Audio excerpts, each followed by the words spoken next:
Okay, so itong Redmi 15 5G na i-unbox natin ay na-launch last August 2025 at na-order namin to siguro 2 weeks ago sa Lazada. Medyo matagal lang yung pagdating niya. Hindi ko sure kung bakit. Siguro dahil pre-order basis pa siya. Wala pang stock talaga dito sa Philippines. So, anyway, 7,999 pesos yung pagkakabili namin dito. At ito yung mismong box na dumating sa amin. Kita nyo naman selyado. So, unbox natin. Okay, so selyado naman siya guys. Kaya open na natin.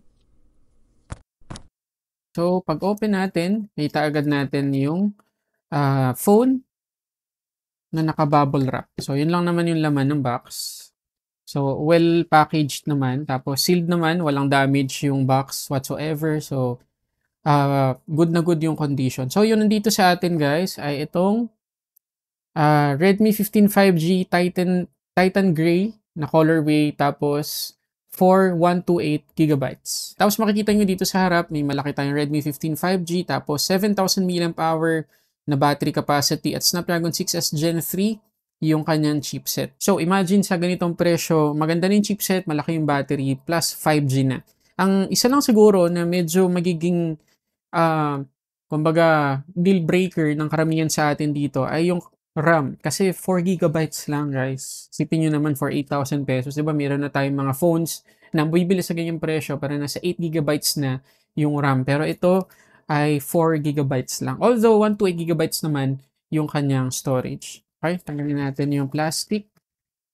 Tapos, pag open natin, document sleeve, yung babungad. Pag open natin ang document sleeve, SIM ejector pin, tapos ito na yung ating documentation at yes, merong case guys, and documentations, check natin yung case, okay naman, maganda siya guys, may pagka-rubber yung feels niya. Tapos ito na yung ating phone, yan. Grabe guys, ang bigat, niya, medyo makapal tsaka mabigat siya guys, ito yung itsura niya oh. Yan o, diba medyo makapal siya. Pero yun una ko napansin ang bigat niya. Tapos yun nga, curve nga yung likod niya, konti. And kaya mas komportable siyang hawakan. So, ganda ng design. Napakasimple lang naman, lalo na tong gray. Hindi sumisigaw ng sobrang mura yung presyo ko, parang gano'n. Napaka-premium pa rin naman ang itsura kahit ganito yung kanyang presyo. Okay, tabi muna natin.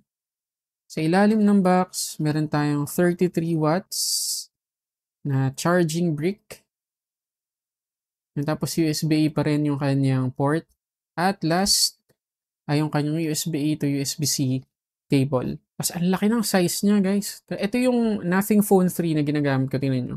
May case na yan yung Nothing Phone 3 ko. Pero mas matangkad pa rin Mas matangkad pa rin yung Redmi 15. So medyo massive tong phone na to pagdating sa size. Laki, parang phablet tong hawak ko. So nag-open na siya guys. So setup ko lang muna, then kuha ko ng ilang mga data.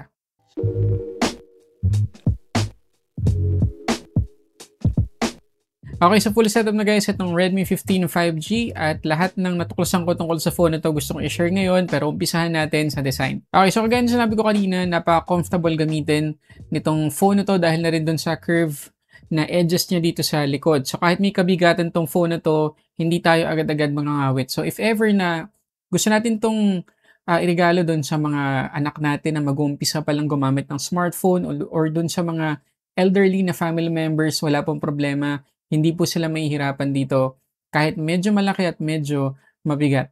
Tapos meron tong IP64 na rating, so hindi siya agad-agad papasukin ng alikabok o matalsikan ng tubig, mabasa ng ulan, wala pong problema. Wag lang malulubog sa tubig. Pag tinignan natin itong taas ng Redmi 15 5G, meron tayong IR blaster dito, so pwede natin itong gamitin as remote control. Dito naman sa may right side, makikita natin yung volume up and down buttons, pati na rin yung power lock button na fingerprint scanner na din. Ang isang problema ko lang dito sa kanya ay hindi ganun kabilis yung kanyang fingerprint scanner, pero makakasanayan na rin naman pagtagal.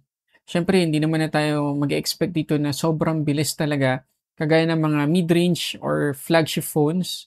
Pero reliable kasi nga conventional fingerprint scanner yung inilagay nila dito. Dito naman sa may left side, makikita natin yung SIM tray. Okay, so ito guys yung SIM tray niya. So, pwede tayong maglagay dito ng 2 nano SIM or isang nano SIM plus isang micro SD card. At dito naman sa may ilalim, makikita yung kanyang speaker, USB-C port, at yung kanyang microphone. So, wala na tayong headphone jack ngayon compared dun sa Redmi 13 na merong headphone jack. Tapos, ang isa pang downgrade na nakita ko rito from Redmi 13 ay naka-Bluetooth 5.4 na yung Redmi 13. Pero ito, balik sa 5.1. At para sa mga curious kung kumusta yung kanyang haptics, well, pang entry level po talaga.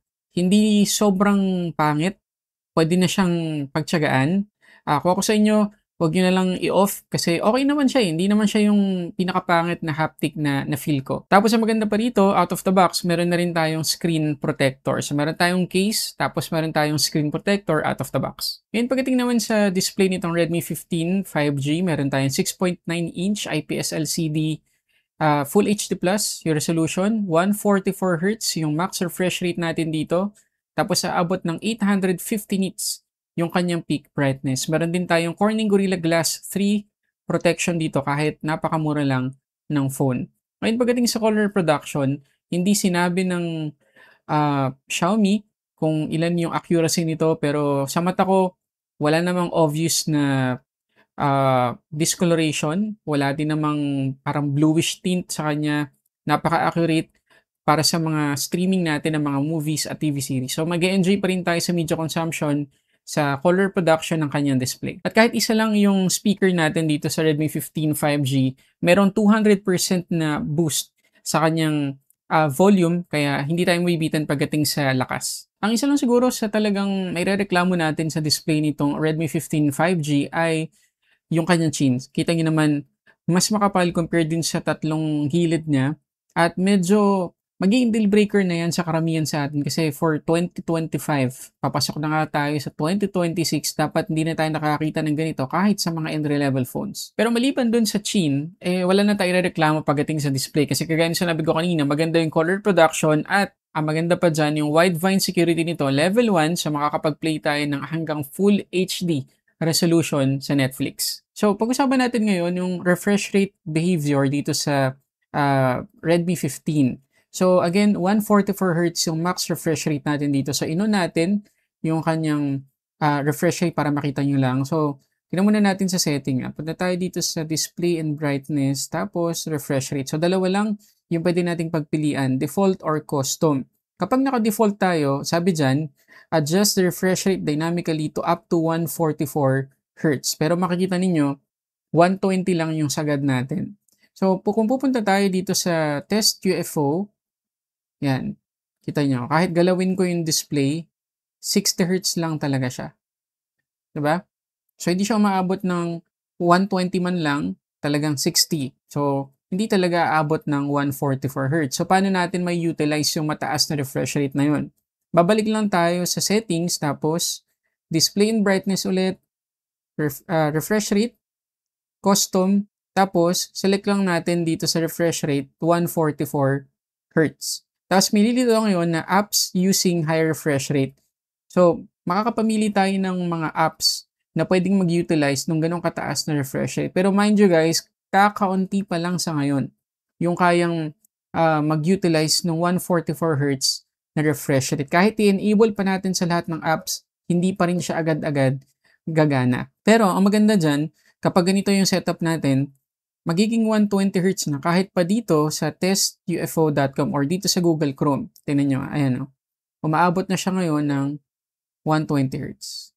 Yan. Pero syempre, bababa pa rin to 60 Hz kapag hindi na natin ginagalaw yung display. Pero sa oras na galawin natin, 120 siya ulit.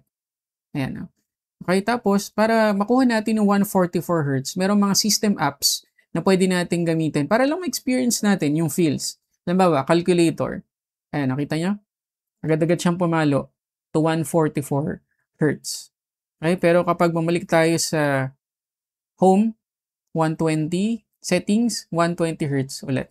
So, ganun yung behavior ng kanyang refresh rate. So, masasabi natin na yung 144 Hz medyo pang marketing lang talaga para makuha yung attention natin para dito sa Redmi 15. Pero kagaya na sinabi ko kanina, for future proofing pa lang yon. At hindi natin sure kung talagang may utilize ng maraming apps pa yan sa mga darating na months or even years. Okay, pag-usapan natin ngayon yung performance. So out of the box, naka HyperOS 2.0.204 na yung kanyang version on top of Android 15. Snapdragon 6S Gen 3 yung ating chipset dito.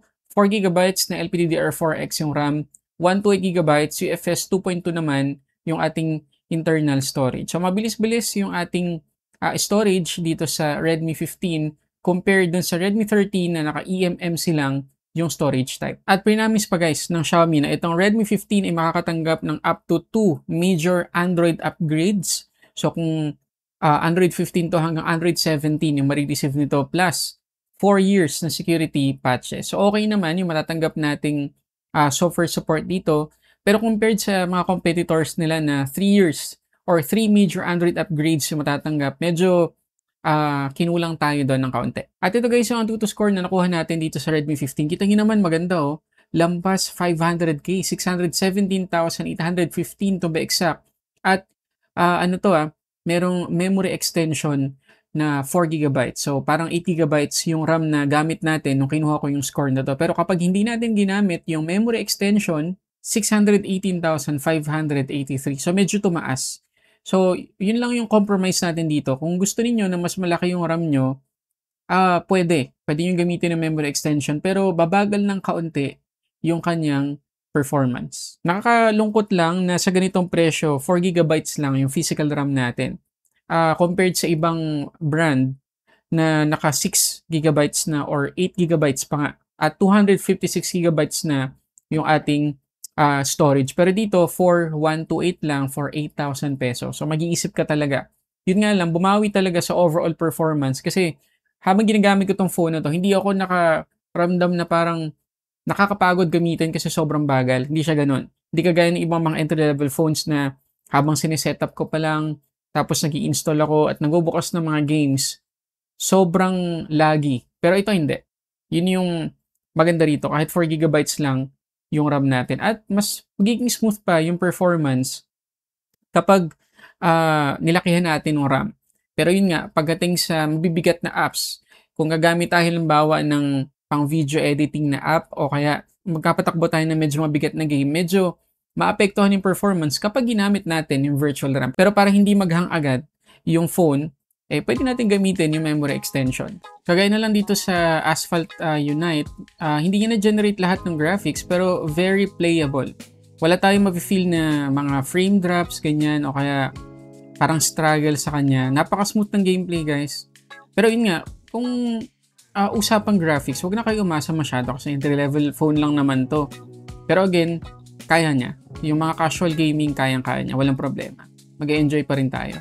Ngayon, pag-usapan naman natin yung battery. So again, yung battery niyang isa sa pinagmamalaki ng Xiaomi dito sa Redmi 15 kasi nga, meron tong 7,000 mAh na capacity at 33 watts yung kanyang charging speed. At tingnan nyo naman guys yung result ng ating wildlife stress test. Nabawasan lang tayo ng 3% after nung mahabang test na yon at nadagdagan lang tayo ng 3 degrees sa temperature niya. So okay na okay yung kanyang battery consumption pero abangan nyo sa Facebook page ng Solitech Reviews yung mismong SOT na makukuha natin sa PCMark dito sa Redmi 15. Ngayon, ito pa yung isa sa mga downgrade na nakita ko dito sa Redmi 15 kung pag-uusapan naman yung camera. Kasi sa ngayon, meron tayo ditong 50 megapixels na main shooter. Samantalang dun sa Redmi 13 ay 108 megapixels na yung main camera natin. Plus, meron pa yung 2 megapixels na micro lens. Samantalang ito, auxiliary camera na yung secondary niya.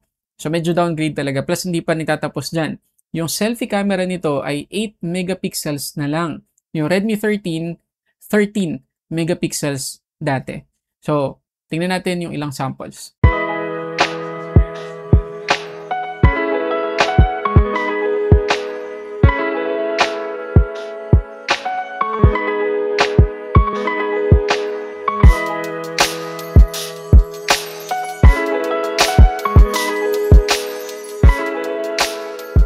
Ito naman yung kanyang selfie camera. So, hanggang 1080p 30 frames per second lang yung pwede nating ma-record dito.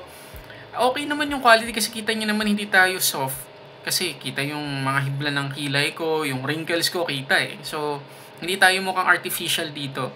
Okay naman. Yun nga lang, 1080p lang. Pero, dahil sa ganyang presyo, baka maging acceptable na sa karamihan sa atin. Yun nga lang, sa ibang brands, kahit na ganito yung presyo, hanggang 2K, 30 FPS yung kayang i-record. Pero again, enough na yung quality ng 1080p selfie video recording dito sa Redmi 15 para sa akin. Pero okay guys, ano masasabi nyo? Comment kayo dyan. Okay, so yun na lahat guys sa mga gusto kong i-share tungkol dito sa Redmi 15 ng Xiaomi. Anong masasabi nyo? Sulit ba itong phone na to para sa presyong 7,999? At uulitin ko, for 128GB lang yung configuration na pwede nating mabili dito sa Redmi 15. Yun nga lang, talagang ma-expand naman natin yung storage niya kasi merong micro SD card slot. Tapos maganda yung battery performance niya. Ang laki ng battery capacity. Maganda rin yung mismong performance kasi lagpas 500,000 yung nakuha nating Antutu score dito. Makakapag-play tayo ng mga full HD content sa mga streaming services. At yung kanyang display ay 144Hz na. So, merong headroom tayo for future-proofing. So, justify ba natin yung presyo ng phone na to dahil sa mga advantage na yan? Paki-comment dyan sa baba. At if ever na gusto nyo i-consider itong bilhin at gusto niyo ng updated pricing, nandyan yung link sa description box sa baba. So yun muna guys, maraming salamat sa panonood para sa samot-saring unboxing and reviews. This is Sulit Tech Reviews.